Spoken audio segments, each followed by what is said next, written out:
بسم اللہ الرحمن الرحیم، جاوید کے نام۔ اب یہ علامہ اقبال کی جو ہے وہ اس کو تحریر کی ہے، ان کی کتاب جو ہے بال جبریل سے ہے۔ انہوں نے یعنی کہ علامہ اقبال جب لندن میں تھے تو اس وقت ان کے بیٹے 6-7 سال کے تھے، جاوید۔ انہوں نے اپنے بابا کو خط لکھا، علامہ اقبال کو خط لکھا، تو وہ دیکھ کر بہت خوش ہوئے اپنے بیٹے کا خط، اور انہوں نے اپنے بیٹے کو بتایا کہ آپ جو ہے وہ میرے بیٹے میں آپ کو کچھ نصیحت کر رہا ہوں، اور وہ نصیحت یہ ہے کہ آپ اپنے مذہب سے جڑے رہیں، بس جہاں تک ہو سکے اسلام کی پیروی کریں، اسلام کی تلقین کریں، اور باقی چیزیں چھوڑ دیں۔ اس سلسلے میں آپ کو کوئی وضاحت کرنا چاہ رہی ہوں۔ چلیں سٹارٹ کرتے ہیں۔ یہاں پہ ہے دیار عشق یعنی پوری دنیا، پھر اس کے بعد یہاں نیچے آ جائیے کہ لالا و گل، یہ ہے لالا و گل یعنی پھول کو کہا گیا ہے۔ پھر شیشہ گرانے فرنگ یعنی کہ اہل فرنگ کی فریب کاریوں یعنی انگریزوں سے متعلق بات ہوئی ہے۔ سفال ہند مٹی کا برتن ہے۔ شاخ تاک انگور کی بیل کی ٹہنی۔ لالا فام خوبصورت لال رنگ کا پھول۔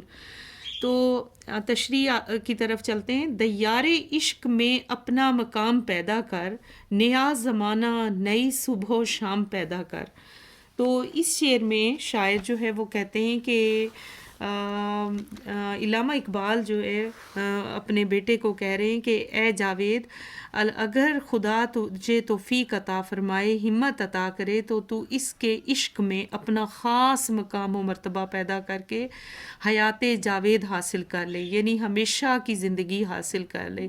تو ہماری جو اصل زندگی ہے وہ فانی زندگی ہے۔ آپ نے مقام پیدا کرنا ہے تو دین کو سیکھیں اور اللہ کی عبادت کریں اور اس میں مقام و مرتبہ پیدا کریں۔ اگر تو نے یہ صلاحیت پیدا کر لی تو تو دنیا میں انقلاب پیدا کر دے گا، مسلمانوں میں قوت پیدا ہو جائے گی کہ وہ نیا زمانہ نئی دنیا پیدا کر سکے۔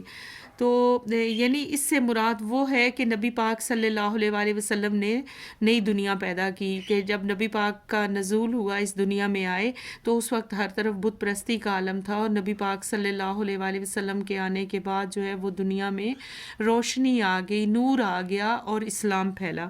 تو یہی مثال جو ہے وہ علامہ اقبال اپنے بیٹے کو دے رہے ہیں کہ آپ نے اگر چاہنا ہے کہ آپ ایک انڈیپینڈنٹ زندگی گزارو یا آپ کی زندگی آزاد ہو، تو آپ کو اپنے اللہ اور اس کے رسول کے احکامات کی پیروی کرنی پڑے گی، اور آپ کو ایک علیحدہ وطن چاہیے جہاں پہ آپ آزادی کے ساتھ زندگی گزار سکیں۔ شعر نمبر 2 ہے، خدا اگر دل فطرت شناس دے تجھ کو، سکوت لالا و گل سے کلام پیدا کر۔ اس شعر میں علامہ اقبال کہتے ہیں کہ اگر تجھے مطالعہ فطرت کا ذوق عطا کرے اللہ تعالیٰ، یعنی کہ آپ کائنات کی تخلیق کو دیکھنا چاہتے ہو کہ کائنات میں کس قدر حسن ہے، تو تجھے رنگ و گل سے اس کی ہستی کا ثبوت مل سکتا ہے کہ اللہ تعالیٰ کس طرح پھولوں کو پیدا کرتا ہے، کائنات کی ہر چیز کا تخلیق کرنے والا اللہ ہے۔ سکوت و گل و لالا سے مراد یہاں پہ اگر گل زبان نہیں رکھتے، یعنی پھولوں کی زبان نہیں ہوتی، لیکن اگر کوئی فطرت شناس اس کی بناوٹ پر غور کرے تو وہ خود بخود سمجھ جاتا ہے کہ اگرچہ وہ بولنے کی صلاحیت نہیں رکھتے، لیکن پھولوں کو یا یہ کائنات کو تخلیق کرنے والی ذات وہی ذات ہے جو اللہ ہے، اور اللہ کی عظمت اور کبریائی کا ہمیں احساس ہوتا ہے ان چیزوں کو دیکھ کر۔ اگلا کہ اٹھانا شیشہ گرانے فرنگ کے احسان، سفال ہند سے مینا و جام پیدا کر۔ اس شعر میں شاعر جو ہے وہ علامہ اقبال دوسری گول میز کانفرنس میں شرکت کی غرض سے لندن گئے ہوئے تھے۔ تو اس وقت جو ہے ان کے بیٹے جاوید جو تھے وہ 6 سال کے تھے. اپنے والد کو خط میں انہوں نے گرومو فون لانے کی فرمائش کی، یعنی کہ جب انہوں نے اپنے والد صاحب کو خط لکھا تو انہیں کہا کہ مجھے گرومو فون لا کر دیں. فون تو نہ لا سکے مگر انہوں نے یہ نظم لکھ کر وہ نظم یہ ضرور لکھ کر لائے. اور شیشہ گھرانے فرنگ سے یورپ کی وہ قومیں مراد ہیں جو غیاری اور مکاری میں شورائے آفاق ہیں اور کانچ کے برتن بنانے والا. یہاں پہ جو یہ ہے نا شیشہ گھرانے فرنگ، یعنی ایسا کہ جس کا کوئی ایمان نہیں ہے، جس کا کوئی مذہب نہیں ہے. تو اس سے مثال جو ہے انہوں نے دی کہ انگریز وہ لوگ ہیں جو پختہ یقین نہیں رکھتے. اور اس لفظ کو اقوام مغرب کے لیے انہوں نے استعمال کیا ہے. کس نے بھلا؟ علامہ اقبال نے. تو اس کے معاہدے جو ہیں یا اس کے عقیدے یا ان کا ایمان یا ان کی باتیں جو ہے وہ کانچ کے برتنوں کی طرح کمزور ہیں. علوم و فنون اور خیالات بھی پختگی اور افادیت ان میں نہیں رکھتے، نہیں یعنی پائی جاتی ان میں. احسان اٹھانے سے علامہ اقبال کی مراد جو ہے وہ ان کی معاشرت مت اختیار کرو، یعنی انہوں نے اپنے بیٹے کو کہا کہ ان کا احسان مت لو، آپ ان کی معاشرت مت اختیار کرو، ان کی پیروی نہ کرو. ہم مسلمان ہیں اور مسلمانوں کا جو دین ہے، جو مذہب ہے، وہ اللہ کی پیروی کرنے کو کہتا ہے اور اس کے احکامات کی پیروی کرنے کو کہتا ہے. ٹھیک ہے جی. آگے ہے میں شاخ طاق ہوں، میری غزل ہے میرا ثمر، میرے ثمر سے میں لالا فام پیدا کر. اب اس شعر میں علامہ اقبال کہتے ہیں کہ میں انگور کی بیل ہوں اور میری غزل جو ہے یعنی شاعری ہی میرا پھل ہے. تو میرے اس پھل سے اس لیے لالا جیسی سرخ شراب تیار کر لے کہ علامہ اپنے آپ کو انگور کی بیل مراد لے رہے ہیں اور اپنے کلام کو خوشہ انگور سے تشبیہ دے رہے ہیں. تو اس خوشے سے مراد میں لالا فام یعنی اپنے اندر مذہبی، سیاسی، ملی شعور پیدا کرو، اپنے مذہب سے وابستہ رہو، اپنے دین سے وابستہ رہو.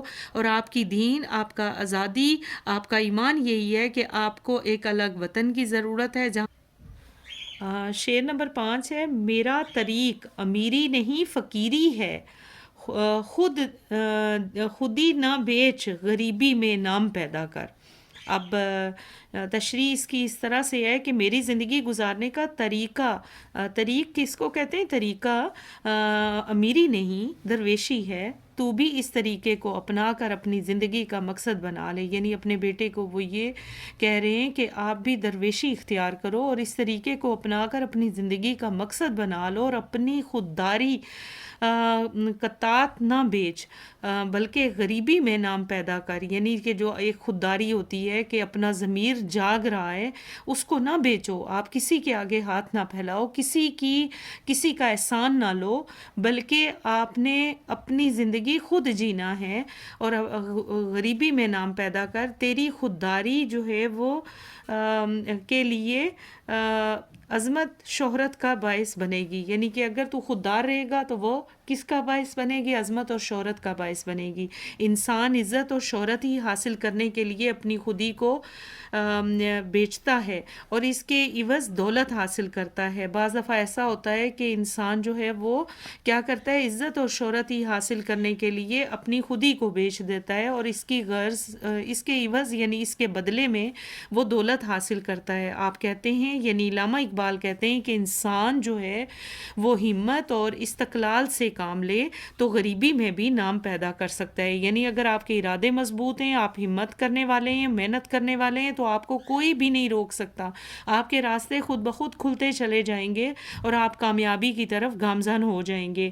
اور ساتھ وہ حوصلہ بڑھاتے ہیں اپنی عوام کا، اپنے نوجوانوں کا کہ وہ قوم کبھی سربلند نہیں ہو سکتی جس کے افراد جو ہے وہ خود فروشی کے مرض میں مبتلا ہو جاتے ہیں. یعنی ایسی قوم کبھی بھی سربلندی کی طرف نہیں جا سکتی جو افراد جو ہے وہ خود فروشی یعنی اپنے آپ کو بیچ ڈالتے ہیں. بیچ ڈالنا یعنی لوگوں کے آگے اپنا آپ پیش کر دینا یا لوگوں کے آگے جھک جانا. تو ہمیں علامہ اقبال نے ہمارے نوجوانوں کو نصیحت کی ہے کہ آپ جو ہے وہ جو محنت کریں گے آپ کو اس کا صلہ ملے گا. آپ ہمت اور استقلال اور ثابت قدمی سے آگے بڑھتے رہیں گے منزل آپ کا ساتھ دے گی۔ بہت شکریہ، اپنا خیال رکھیں، اپنی دعاؤں میں یاد رکھیں اور تمام اسباق کو اچھی طرح یاد کریں۔ اللہ حافظ۔